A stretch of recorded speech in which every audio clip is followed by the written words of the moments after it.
It's the BS roll at nights. Nights. And I'm your forever podcaster, DM person, guy. Spokesman, leader, cult leader. Cult leader.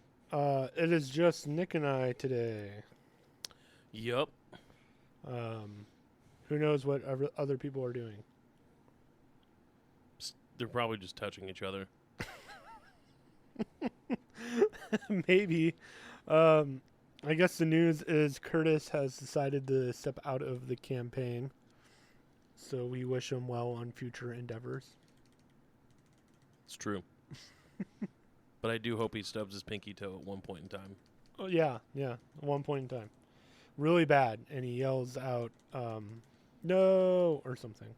So loud that we can hear it from across the neighborhood. That's true. So whatever Curtis is doing, cool. Yep. Hopefully we will get going on the campaign soon again. Whether it be just me, Ryan, and Valerie, or if we add in another fourth chair, we'll see. We'll see. I'll have to have the great task of writing out another character.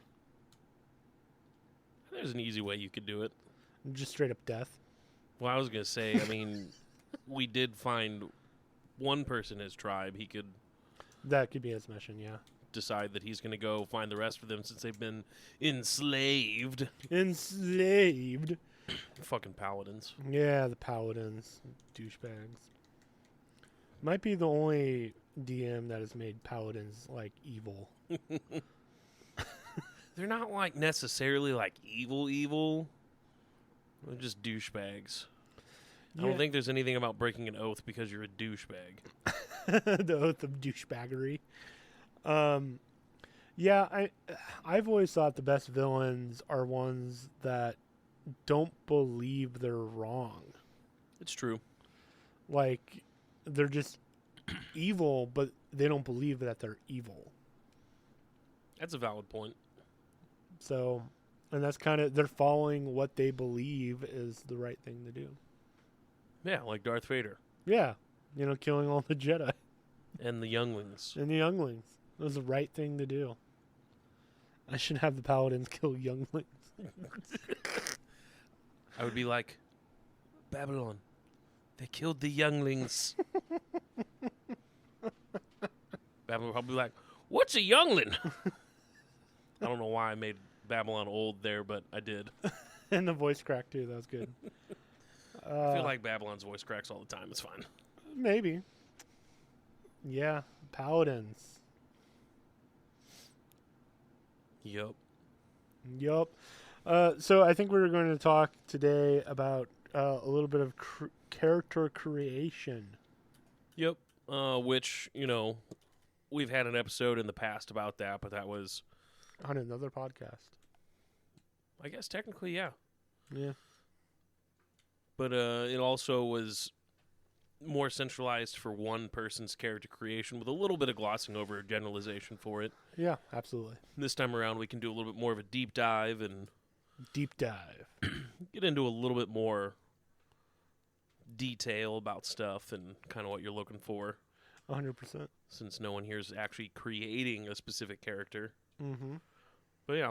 Well, Tim, why don't you start us off kind of what your process in kind of creating a character? My process is always having a gimmick. So, like, I went into creating your campaign, I wanted to have, like, a crazy religious person. I haven't really brought that out yet. And I was like, it would be interesting to have that be a cleric. And so I started to build the character out that way. Having a funny idea and then going what class really fits that the most. And I kind of did the same thing with NPCs, and I think I talked about it 2 episodes ago or an episode ago, where it makes sense for the character to be this class because of what I need them to do. Like a lot of the guards in my campaign are fighters, Which makes sense. right? The paladins are, well, hey, paladins. Mav is, of course, a rogue. He's in an underground network, and there's some feats that I can play with, like, I think tactician or mastermind. I forget what the feat is. But they can kind of see, like, a bird's eye view of the battlefield. So playing with it that way and just building the character outwardly that way. So that's how I generally create characters. And I sort of go with a standard array, what would make the most sense? Well, Mav is going to be more dexterous, but I also need him to be more charismatic as well. He doesn't need to be bright or have a lot of wisdom or even a lot of strength. He just needs to be the rogueness, and then he needs to be a charismatic. So that's how I built him. With Finner, in your campaign, I kind of built him that same way. Well, he's like a dignitary with the king, and he goes to all these council meetings, so he has to have some charisma. So, yeah, I'm very much gimmicked based. Which is definitely a good way to do it, because then you already have kind of an idea of how you want to play your character, so you can dive into that right off the bat and, base certain things. And if, which when I create characters, I don't know about you, but I like to look at it not only like at the beginning and what I want to do, but kind of like the long run. So, if I know I want a multi-class, I kind of know at the beginning, which you kind of need to because you can't change stats or anything like that. And Right. so that, for me, that's one thing I always look at when I get ready to make a character. And, obviously have an end goal, but work my way there. Things change sometimes halfway through, but for the most part, I stick to kind of like the guideline I set up for myself Yeah. for just about any character. I guess I'm more roleplay based when I do my characters, and sometimes if the story calls for it, I'll change things up a little bit. It just really depends on what I'm working with. Like I was going to multi-class Finner, which is my character in your campaign, to multi-class a little bit, but now that he has gone unconscious, I think that'll inform me to be more of a healer. Right. Instead of multi-classing, like, no, I can see how fragile life is now, even for me, so I need to have more buffs and more healing. That's fair. Yeah. That's always another thing, too, kind of playing where your character goes based on how the campaign goes. And sometimes you'd be like, oh, you know what? I was planning on going here, but I decided to take a sharp left and go elsewhere because this, or this. Mm-hmm. But yeah, I mean, and like creating a character, I like to have lots of backstory. I like to be able to have a character that's got all these things known about them that I can slowly reveal to other players, which obviously the DM knows about. And, that comes two sides of a coin there because, in your campaign that we're playing, you're kind of making things up.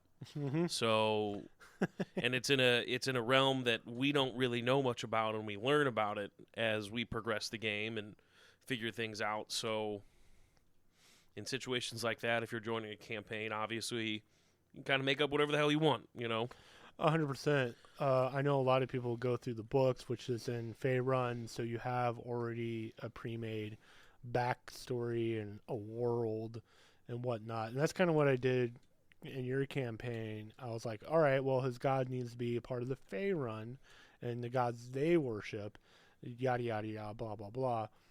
With my campaign, it's kind of like, is this okay? Yup. And even like talking about letting the campaign inform you, Babylon, Ryan's character, was never going to be a paladin. Right. And it was just kind of forced upon them because of they have to have a pact with a god now to stay alive. Yep. So. But as a DM, you're allowed a little bit of leeway, and we found ways to make it workable because, if I remember correctly, Babylon didn't have the best of a charisma score, which is what paladins basically base all their spells and magic off of. So we had to find a way to boost that. Mm-hmm. So Babylon got the Raven Queen pendant. Yeah, the talisman. Yep, that raises Babylon's charisma score up to theoretically be eligible for for the spells, multi-classing. and also gave him or them a +1 in strength because you have to have a 13 base strength to be a paladin. That's true too. Yeah. So. Yeah. But we'll start off pretty easy. So D&D, has a step-by-step to creating a character. It's pretty easy and straightforward. It's not too crazy. They choose, for your first step is to figure out what race you want to play, which sometimes, if you choose a race and then you decide to go into a class that makes sense for some of the bonuses you get for it, totally cool. You can also just choose a race because you want to play it and then still do whatever class you want regardless of the bonuses they get. But what I decide what class I want to be, and then I decide what race would best fit to make that the most ideal character with that class. Yeah, because certain classes or certain races have certain buffs or debuffs even. Like a half-elf has a +2 in charisma, so like a bard or even a paladin, because you got that +2, or even a warlock has that +2 already generated into that race. Yep. Goliaths have like a really high constitution and strength. Yep. So they're a good bard or even a fighter, or barbarian or a fighter. And so that's what he's kind of mentioning here is some of these races have certain buffs that they can use. Which, and again, you don't have to follow, oh, look, I'm playing a Goliath barbarian because I get bonuses to strength and constitution, which are the two main things that you want for your barbarian. You could choose to be a Goliath wizard if you wanted to. Mm-hmm.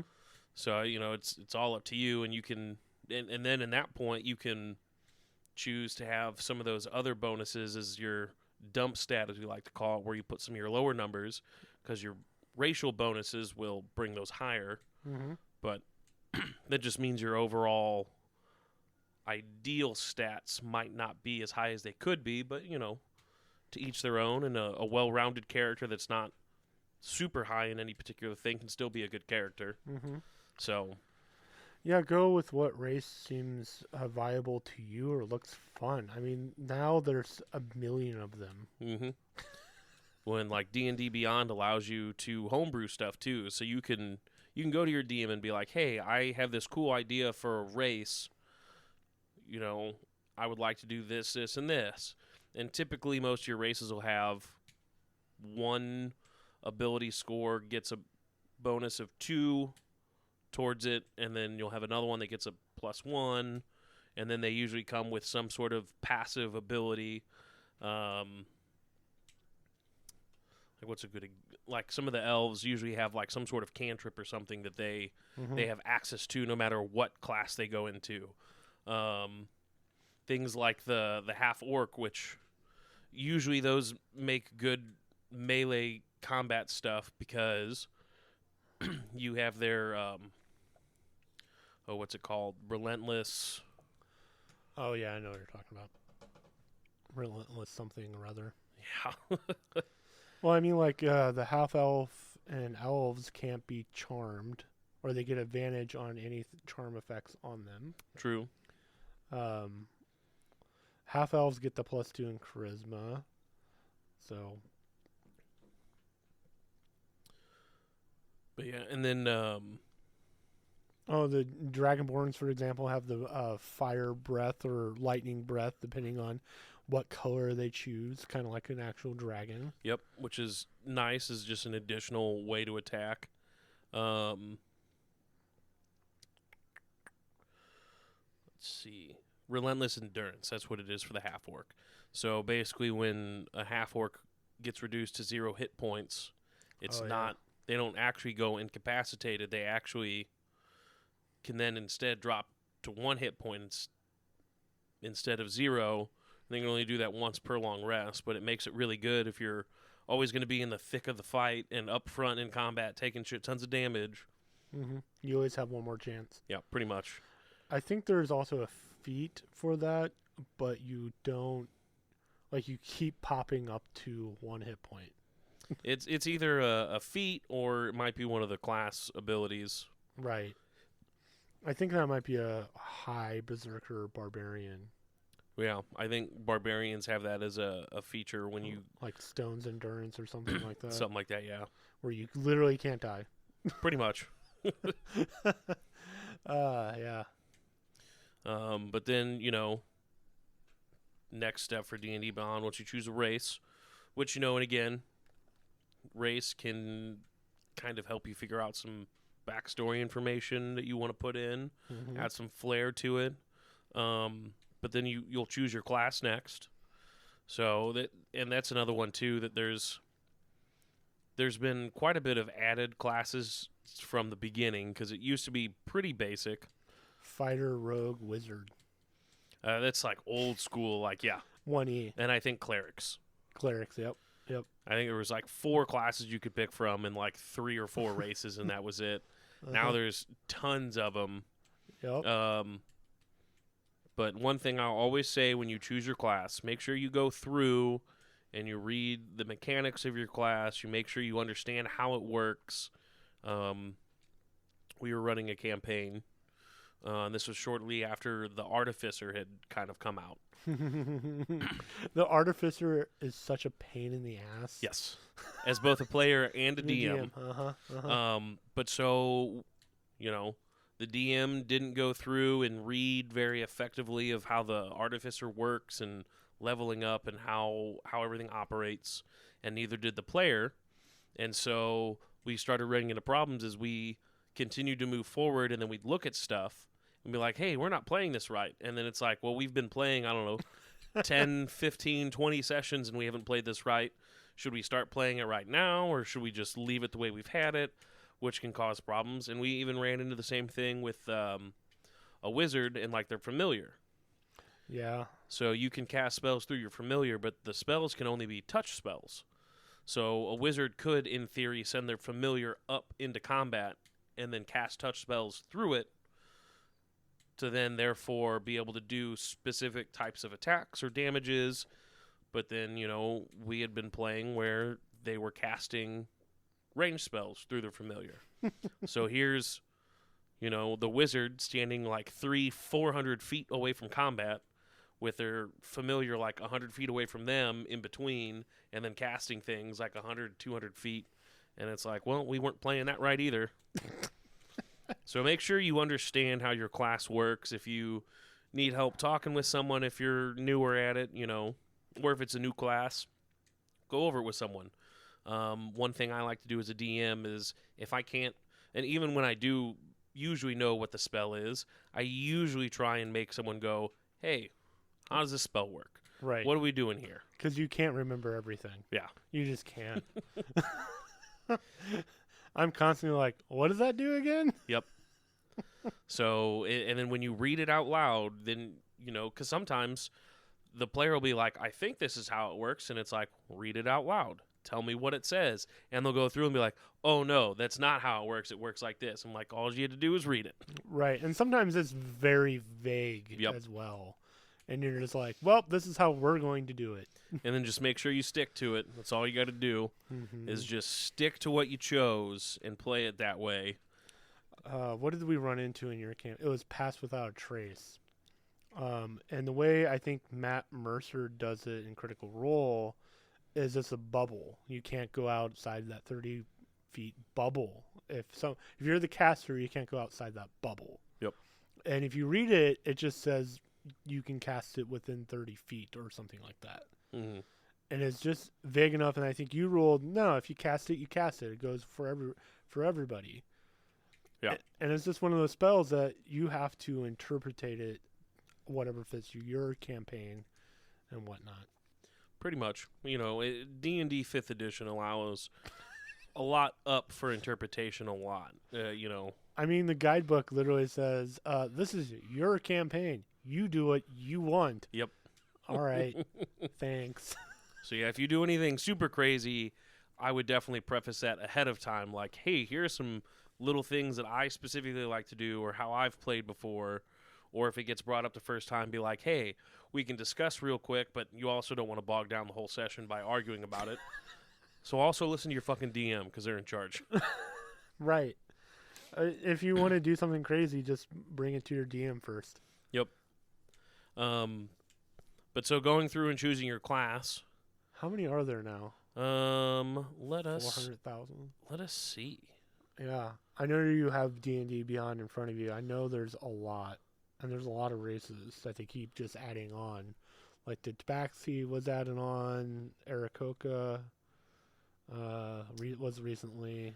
Well, they've got the Ganassi. They've been in there for a while, but that was not the original 5th edition. So, like, I have the original 5th edition book before D&D Beyond became much more user friendly. Right. And we've pretty much switched to just strictly electronic. Yeah. But I mean, like, there's not. Well, I guess here on the actual website too. So the main website where they have for the handbook, they don't have too many of the added stuff in, but there's more if you actually go to your actual character builder. Right. Because we've also bought other books which add more classes, more races, and so on. Every book seems to add something of that nature. Yep. Or even a subclass of a main class. They keep adding on. Like early on, Ryan wanted to roll a monk, and he was in between two: the Drunken Master and the Astral Fighter or something. I forget. Astral something. It's just ass. Ass. The Ass Monk. And those, I think, are two pretty new subclasses of the monk. Yeah. So out of the main classes you can get, so when I first started playing, like, you had your barbarian, your bard, your cleric, druid, fighter, monk, paladin, ranger, rogue, sorcerer, warlock, wizard. And then obviously from 1st edition to now, that's a lot more. But since then, they've also added in a blood hunter and an artificer. So those guys are newer to even 5th edition. And like Tim was saying, there's a whole lot of subclasses, which then you got to go in and figure out which one of those you want to do. And most of them have at least 3 subclasses you can pick. Some of them have a little bit more. I don't count wizard as having a whole bunch more because really it's got the different types of magic, and then there's like 2 other things. Yeah, your different schools of magic. I mean, the clerics are kind of like that too. You have, I only remember the life domain because that's the one I picked, but there's like several of those. Yep. They're not really subclasses, I wouldn't say, but just like a school of magic, or it mostly focuses on what type of magic we'll be using. Like, right. life domain focuses a lot more on the healing spells, but then there's like a death domain, I believe, which focuses more on necrotic ones. And each subclass will have specific things that it'll add on to your actual character's abilities as you go down. You know, either it be spells or special abilities or basically like feats and stuff that you can do to just make your character more and more of a threat. But yeah, so once you get your class, so let's go. We'll go basic on this one, and we'll look at a barbarian. Okay. So when you're looking at your class, it's and your class determines your health as well. So it's not based on your race or anything like that. Your class determines your health. So barbarians, they're not supposed to be super armored necessarily in most cases, but they have the most health, and they can be pretty heavy hitters if you go through it right, or they can be very very control oriented depending upon what subclass you go. but you get an ability which is called Rage. So in Rage mode, it'll tell you how many times you can do it a day. It tells you what action or bonus action it basically takes to be able to do it.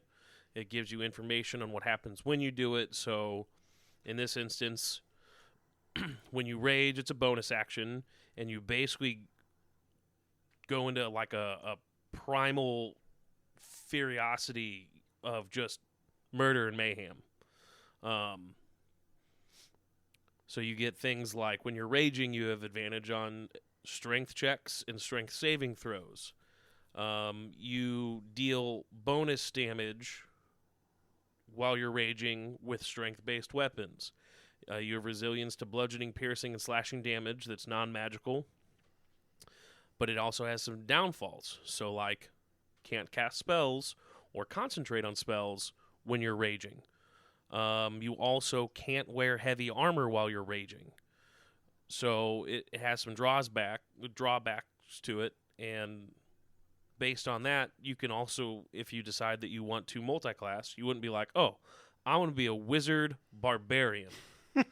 Because it's two classes that would kind of conflict with each other, not only with ability scores, but just their inherent abilities in general. Right.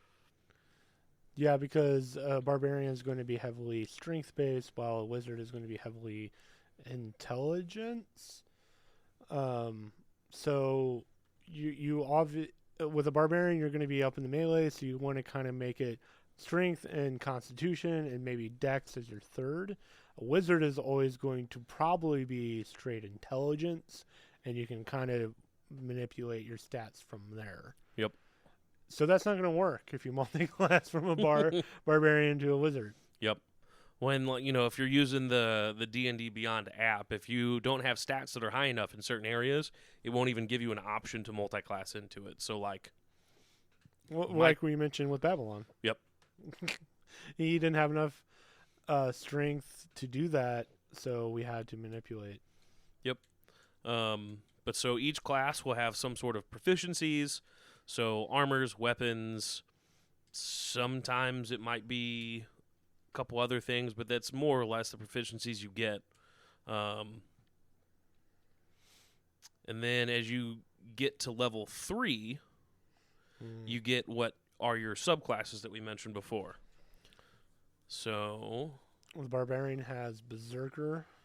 So barbarian's got quite a few now too. So the original barbarian, he's whipped out the whipped out the good old book, the player handbook in D&D 5e,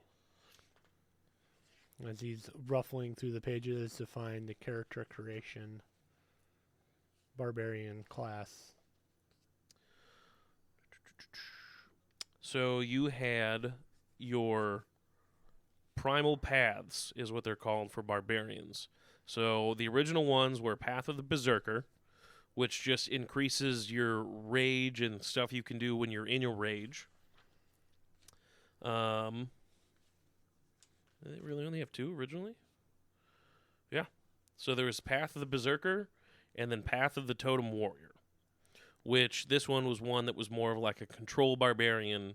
And basically what that means is they kind of control how the battles go.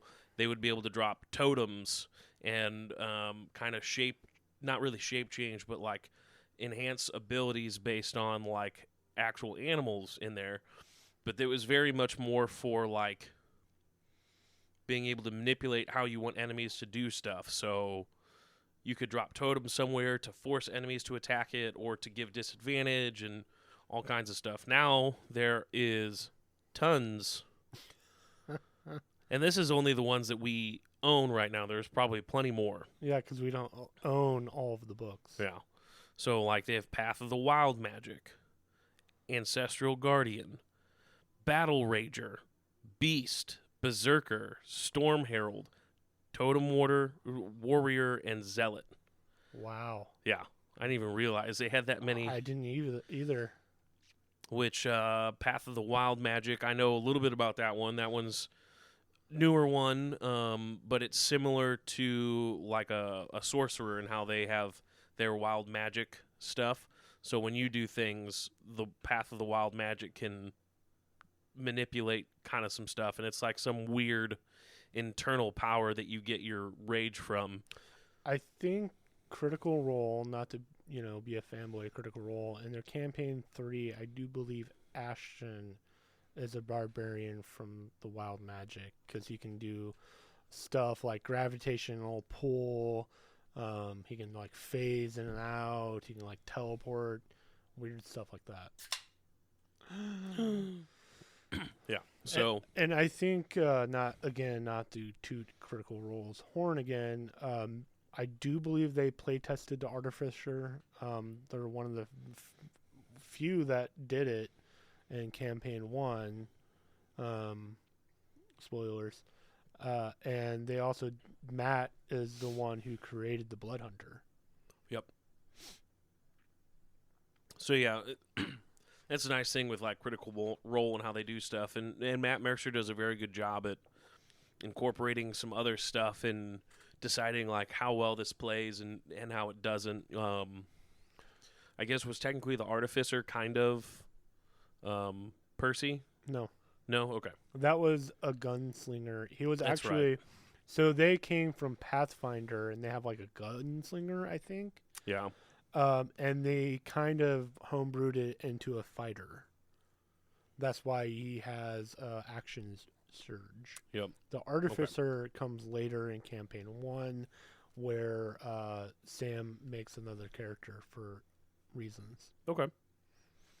Yep. But yeah, so so Matt Mercer, and I remember at times too where Matt Mercer and the guys are playing and Percy does some stuff, and they've gone in and had discussions on the side and talked about like, oh, we did change this because it was very overpowered for you, or did that, and they've done a pretty good job, and they usually do when they have anything, and they call it the UA in DnD Beyond when they're trying to play test some stuff. Mm-hmm.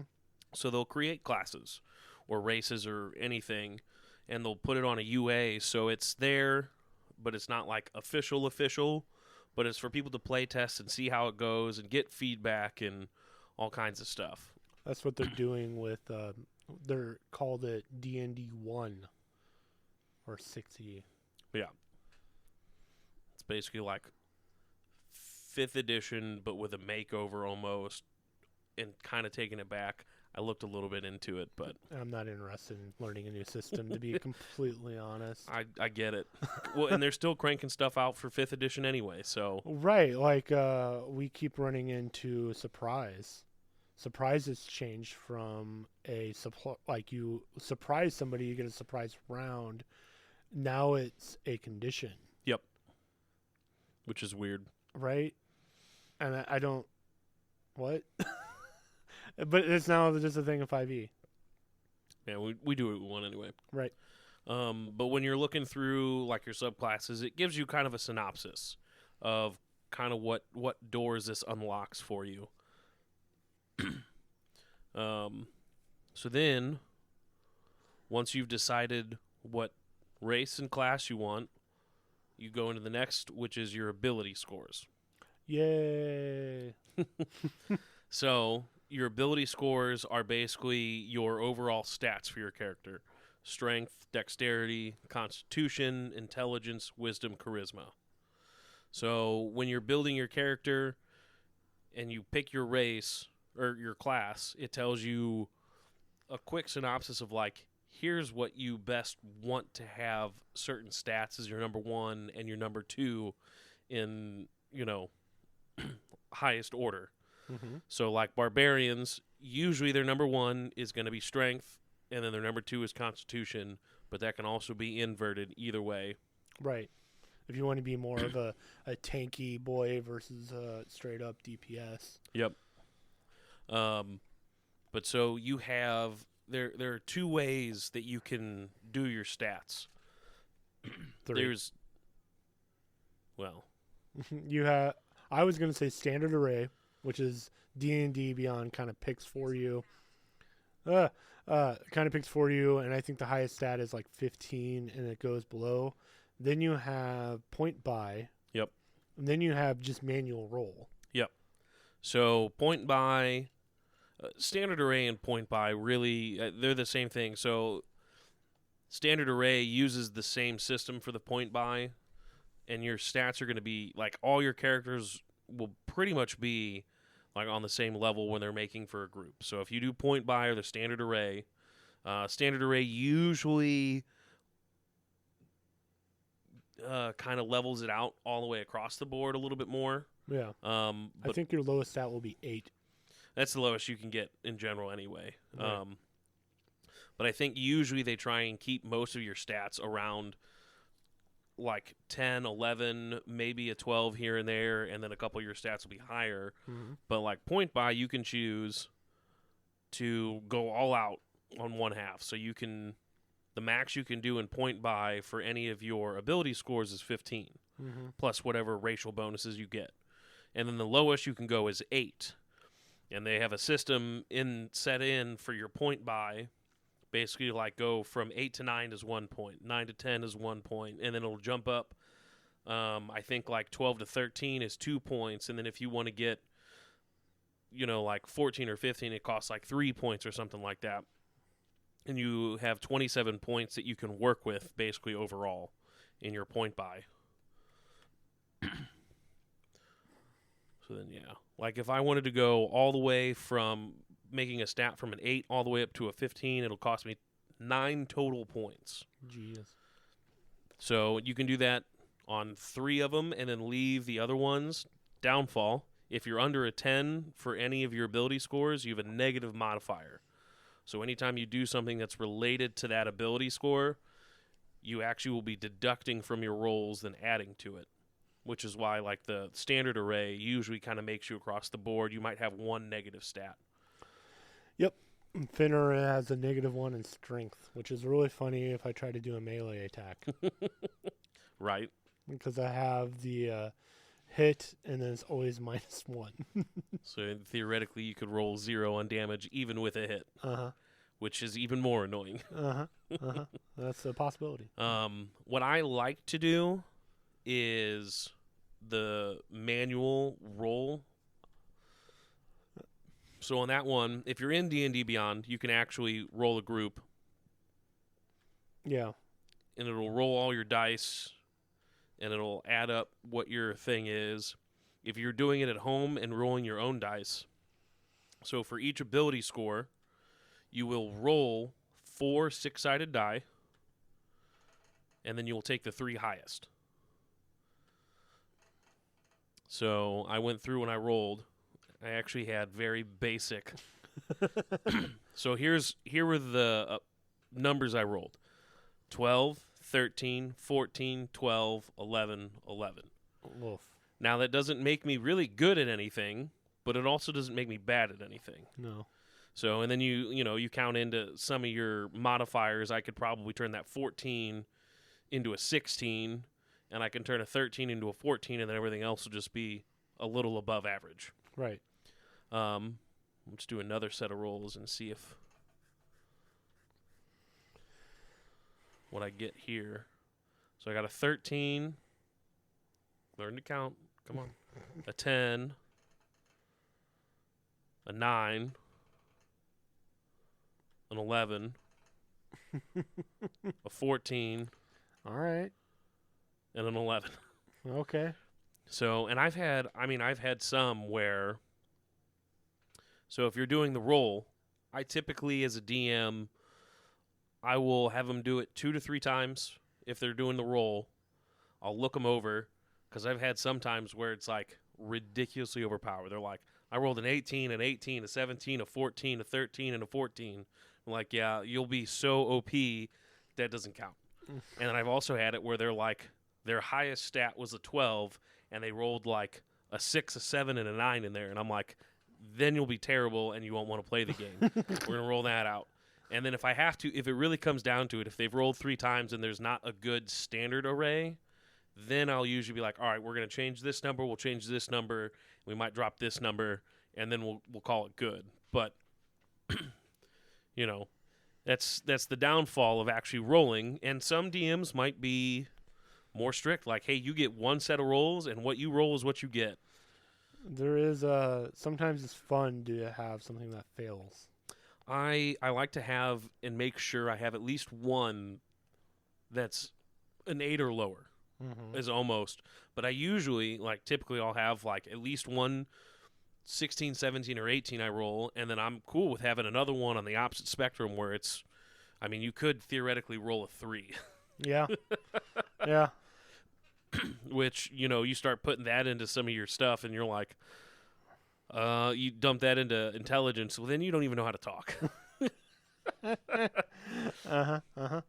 I think 6, you can talk and communicate, but you can't read. Yep.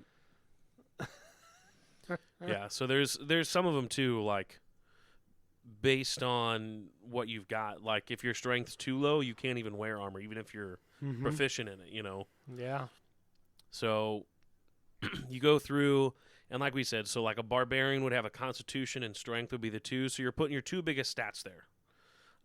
Other things like a rogue is usually dexterity and charisma, or dexterity and intelligence if you know you want to go into the arcane trickster, which is a spell user, and they would use intelligence. Which that's what I've done with Snee, is he's started him as an arcane trickster. So I had dexterity and intelligence were my 2 big stats. Usually after you get your 2 bigs that you need for your character, I usually put my 3rd one in Constitution, because that's basically your health, additional health. So your Constitution modifier will add additional health to whatever your class would use for their hit dice for health as well. So once you get all your stats in and you're done there, get to move on to your description. And this is one of my more favorite parts. So you go through and you have what's called a background. Tim, why don't you kind of go over some background a little bit? I don't want to. Do it. The background is where you're getting your motivation for your character. It could be, and I think DnD Beyond is even, I don't feel like doing that. Will even allow you to pick, like, you have a noble background, you have a criminal background, you have your religious blah blah blah background. There's several that you can pick up, or you can just make it up. Yep, they do now have custom backgrounds, and again, it's super easy using D&D Beyond for that, because it kind of gives you, like, hey, I want to do a custom background. I don't really like anything I see here. Nothing really fits for what I want to go for, so I kind of want to make, sometimes it's a hybrid, so... I forget all the backgrounds, honestly. Well, they've also added a shit ton. Of course they have. So, like, they even have, like, a Waterhaven noble is a background. I don't even know what you just said. Uthgart tribe member. Sure, yeah. An urban bounty hunter. Soldiers, sailors, sage, pirate, outlander, noble, mercenary veteran, knight of the order. Knight. Hermit, haunted one, guild artisan, gladiator, folk hero, far traveler. Seems very nondescript. That seems very nondescript. Faction agent. Okay. Entertainer. So, you know, if you're someone who's very charismatic. You know, criminal and spy. So, like, there's a good combination right there. So, criminal or spy or entertainer. But if you're a bard or a rogue who, you know, want to kind of combine the two, you can be like, okay, I'm going to kind of take snippets from both, put them together for my custom, but with how they have it set up for D&D Beyond is they don't allow you to go too crazy with it. So you can give your custom background a name, give it a quick description, and then you get to choose a proficiency or a language, a background feature, and then a background characteristic. So here are your options for, like, proficiency in languages. So you can do 2 skills and 2 tools. You can do 2 skills and 2 languages. You can do 2 skills, a tool, and 1 language. So if we were going to go kind of like a spy, but also, you know, entertainer, you could go 2 skills, 2 languages. Probably going around, but then you need to make sure you have skills all over the place. So then your background feature, which then you'd be going through and you could kind of pick from what they have, and it kind of pulls out some stuff for you. So like if we chose criminal and spy, what that kind of does is gives you your, where is it at? Your kind of like your personality traits, ideals, bonds, and flaws to kind of pull from, and gives you kind of a quick synopsis there. And then your background characteristics. So then, where's my entertainer at? Entertainer. So then it gives you a little bit more detail on some stuff. And it, you know, because you're trying to combine the two, so you can go and do that, and then you're good to go. And then you have the almighty alignment. Oh, yeah. Oh, yeah. This will inform how you roleplay your character. Is he chaotic evil, good, neutral? Or is he lawful evil, good, neutral? Is he true neutral evil, or neutral good? And each one has a little variation on what it does. Yep. So, and I think because a lot of people use Star Wars as a good reference for like your chaotics and your lawfuls and your good, evil, neutrals. So like you'd probably say that most of your bounty hunters are probably like a neutral evil, or a true neutral. True neutral. What would you say would be? Well, Obi-Wan Kenobi, I would say, would be 100% lawful good. He's all about following the rules, doing it right, and, you know, doing good for people. I'd say Anakin, before he turned into Darth Vader, was a chaotic good. Yeah. Bend the rules, but still for the greater good, but kind of based on his own notions of what he sees good. And, I mean, in theory, he probably saw himself still as a chaotic good. But he was chaotic evil. But he actually turned into a chaotic evil.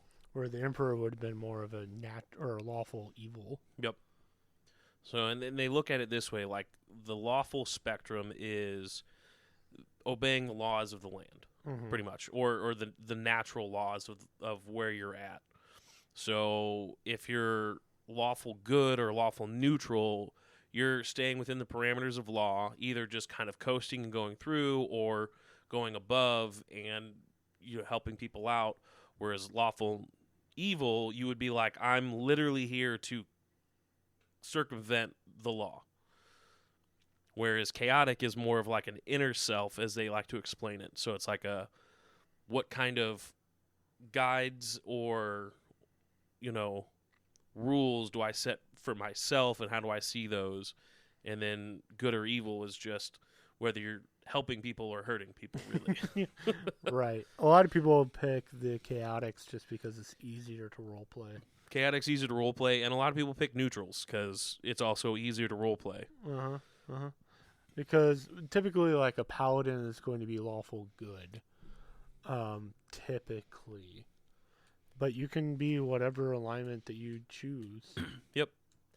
And, you know, I always tell my group, I'm like, just play your character how you think you should, and if you think you need to make an alignment adjustment, do it. You don't have to be like, oh, you know what, I decided today I'm going to be evil, but tomorrow I'll be good.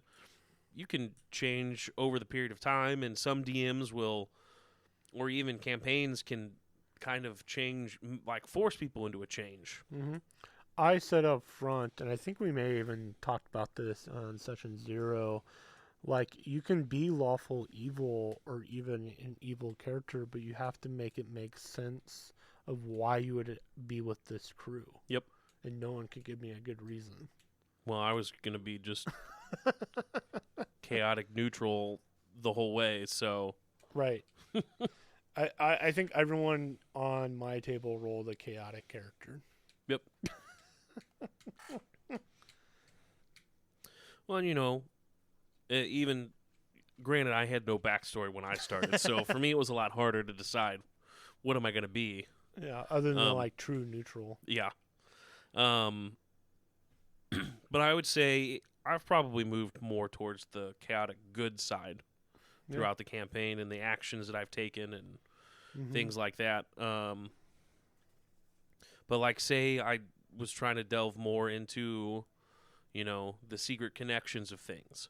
I could theoretically be like, oh, I'm chaotic good, and, you know, the world's problems at this point are still my problems.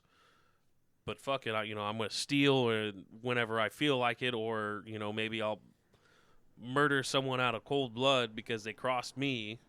Not that I'm going to go and do it to everybody, but it's my own pact. So chaotic good's also pretty easy to play with another group. It's when you go into like the lawful evils. Those are hard to play. Yeah. That's straight, unless you're doing a dark side of the campaign.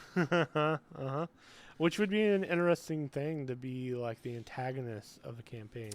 I've seen a one-shot where you're actually a group of drow that come up for a raid party. So you're coming in as drow and you're evil. So that's interesting. Then you just get to fuck shit up and do whatever the hell you want. You could actually be murder hobos. Yeah. Oh man. And then it goes into like the description, right? What you is all what you want to do, how you want to look, your size, everything, personality traits, allies, and then their equipment. I mean, DnD Beyond is pretty easy about this is your starting equipment, and you just kind of roll with what your DM. All right, I'm going to allow you to have 1 green, 1 blue, 1 yellow. Or if you're literally starting off fresh, like if you start off as a level 1 character, you could just be like, all right, you just pick your starting equipment, and then you'll find shit along the way. Right. Typically, I look into, if I introduce someone new into a campaign, like, Tim, you weren't there for the first half of us playing the campaign that we're in, but you joined in pretty much in the second book of the series. So I was like, hey, like you can have, based on what stuff's been around here, you know, you can bring this in or you can bring this in. And I was like, you can get like I think it was like 1 blue and like 3 green items, you know, and then I gave you a buttload of money. Which is probably just going to be used to heal and resurrect people. Probably true. But they do have... So you can either go off the starting equipment, which it's like based on your class, a certain set of items that you can kind of pick through, and it gives you a couple options here and there. So if you're like, oh, I really want to have this really cool scimitar, as long as it's part of your starting equipment, you can get it. Or... the other option is based on your background. You can start with X amount of gold, and then you can buy whatever equipment for that amount. So, I mean, I've seen someone come in and just spend all their money on one item, and they're like, I have nothing else. Well, and D&D can get really in the weeds as far as, like, even the starting equipment has food, rations, bedrolls, like caltrops, right? Normal string and rope, normal clothes instead of your armor, fancy clothes. It depends on how you want to, and that's more of like role play. You can be a hardcore role play, and like, oh, I have to spend an action or even another action to take off my armor. Oh man, well, no, it depends on what kind of armor it is too, because it takes 10 minutes to put on and take off heavy armor. So you're like, cool, we're fucking like 100 turns into a combat, and I'm still trying to put on a breastplate. Yep. And some DMs make you do that. If you're asleep, then you do not have your armor. Matt has done that again on Critical Role. If you're asleep, you're not wearing your armor. Yep. And then it takes a long time to put on your armor. So it depends on how much into the weeds you want to role play. Yep. And same thing with food, you know. And it, like, in our part in the campaign that I'm DMing, you guys have so much money anyway. It's like, I'm not going to sit here and be like, okay, you guys have a 12-day trip. You got to get rations for 3 meals a day and go and do this. You guys just have so much money. It's pointless for me to be like even deducting money out. Early campaign, I'll be like, oh yeah, I'll be like, just usual upkeep for yourselves, guys, is 10, 15 gold a week or whatever, and just take some money out, and we'll call it good. We're not going to go through the whole, you have to specifically go get this or that, because no one's here. No one in our groups is here for that. Right, and you have a certain amount of pounds that you can carry. Arrows are singular arrows, so you have to buy more arrows. If you're an archer, like even if you're a wizard, you have to use certain components. Yep. Like Revivify is a diamond for 300 gold, so you need an actual diamond. Yep. Like you can get really into the weeds, and I find, at least in our group, in our friend group, screw all of that. We'll either take the gold amount out, and we'll just keep playing. Yeah. Or in probably most cases, no one takes any gold now, but it really doesn't matter anyway. I mean, you're an adventuring party. You're going to have 1,000,000 gold and have nothing to spend it on. Pretty much. Which I saw something, not to get extremely off topic, but apparently in the book, the player handbook, or even maybe the DM guide, a farmer makes 1 copper piece a day. Yes. Or 2 silver piece. No, 2 silver piece. Yep. A day. Yep. Well, they have in the Dungeon Master's Guide, like between campaigns or whatever you want to call it, especially if you're like doing your own stuff. If we had a kind of like finished Tim's arc, and Tim, like, we're continuing to play this campaign, but say it's 4 or 5 years down the road, everyone's kind of gone their way, and then something brings us back. Based on what we choose to do outside of that could determine, what happens to us. Kolabesh, who gives absolutely no shit about the real world, would probably come back the exact same way he left. Mm-hmm. Where, someone like M. Scott, maybe he did go off and start a whole, drug chain and sold all these drugs, and now he's filthy rich, and he's got all this stuff. Or Babylon's in a monk order, so Babylon would probably maybe be a little bit more in the way of stuff, but that would still be a pretty modest living. So, and they have like, here's what, if you buy a castle, here's upkeep costs. But then what else are you doing? So maybe Snee went and bought a castle, and then he didn't make enough income, and then he lost his castle. His castle got repossessed. Right. So, or just kind of fell apart in shambles. Who knows? Who knows? And then you fight a dragon, and you get all your money back. Yeah. D&D. Maybe you just have a really bad gambling problem. Right. Those would be like things that I think would be funny to like end an arc, have some time pass, everyone kind of decide what they did in those 4 years. Did you just go back to your grandparents' farm and just live on the farm and, put all your adventuring gear and some treasure away and didn't really do anything with it, kind of like how Bilbo Baggins did in Right. The Hobbit and Lord of the Rings. Still had a chest full of treasure that he really didn't do because he didn't need to do a whole lot with it.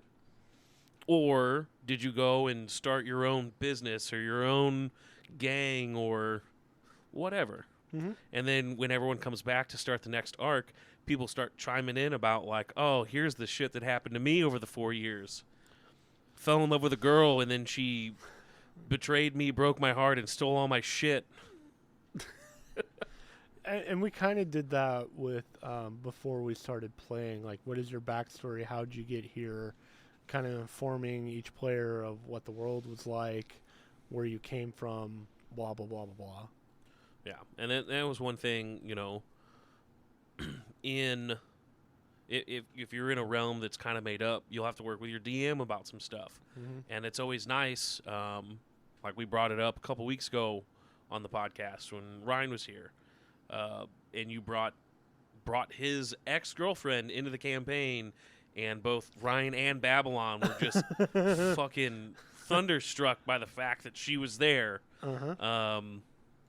So things like that are always nice.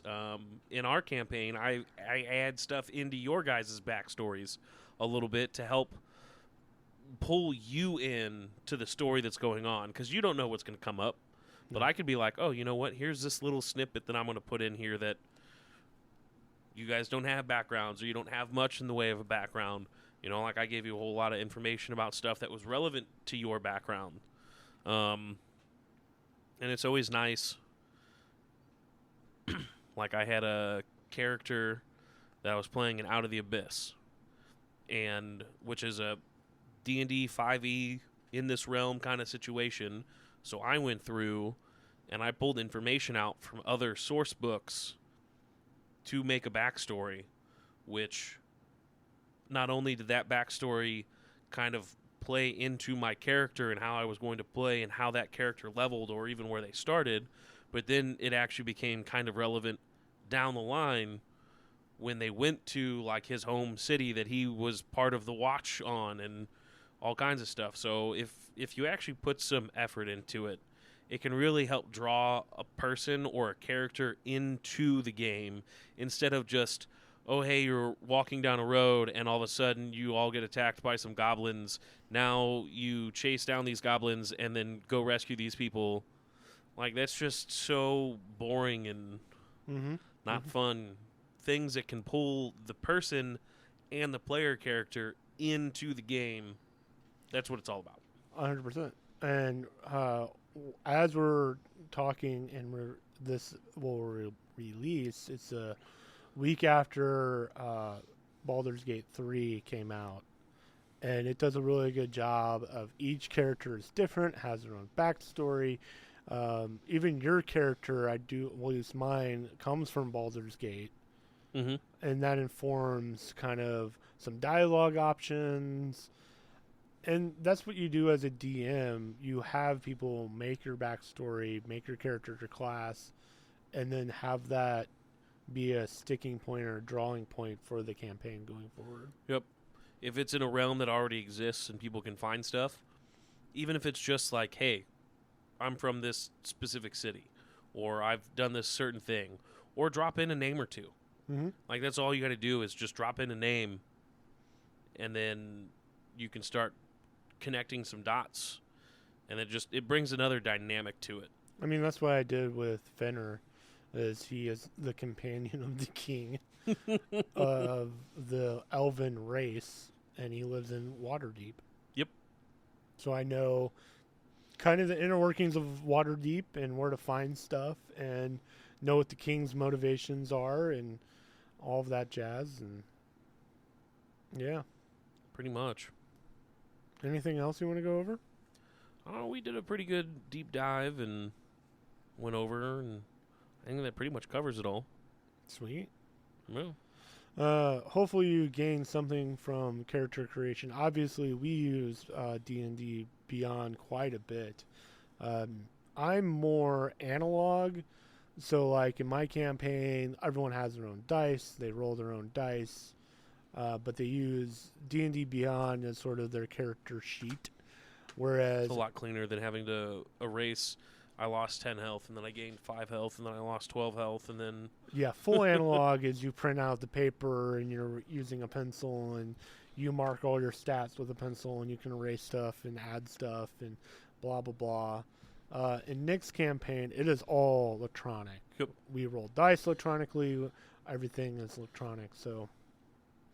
I allow the option of people rolling physically at home if they want, and I just have to trust them. But typically, everyone's just rolling all on the computer. So yeah, so you can do both, and you don't have to even use D&D Beyond. You can just go paper and pencil. They have print-off sheets. Well, if you actually buy the book, they give you sheets. There's a page either at the back or the front that you can pull out. That's a a character creation sheet, and then you can go make copies of it, Mm-hmm. and then just don't lose that. Or, I mean, now you can lose it because you can go on to DnD Beyond and just print off A character sheet. a character sheet, a blank one, and then manually put stuff in. You can even take yours that you fill everything in online, and then you can print it off. Mm-hmm. So, And there's other resources, not just D&D Beyond. 5e Tools is a good one. Yep. That you can do all of this stuff on for free. It's absolutely free. I don't know how they get away with it, but they do. So yeah, you don't have to use D&D Beyond was the only point I was trying to make, but it is a very helpful tool. Please sponsor us. That we all use. And even if you buy into it, I'm sounding like a salesman. Not at all sponsored by D&D Beyond, but as a DM, I have the subscription so I can have 1 million characters. Yep. So this character creation I'm very familiar with because I've done it 50 times. yep. Because these lunatics on this table, they may murder that person. Well, I need to know stats for that person that they may murder. That's all for us in character creation at the BS roll at night. At night. Hopefully we get back into our campaign here soon. Look forward to that. Love you. Bye. Bye.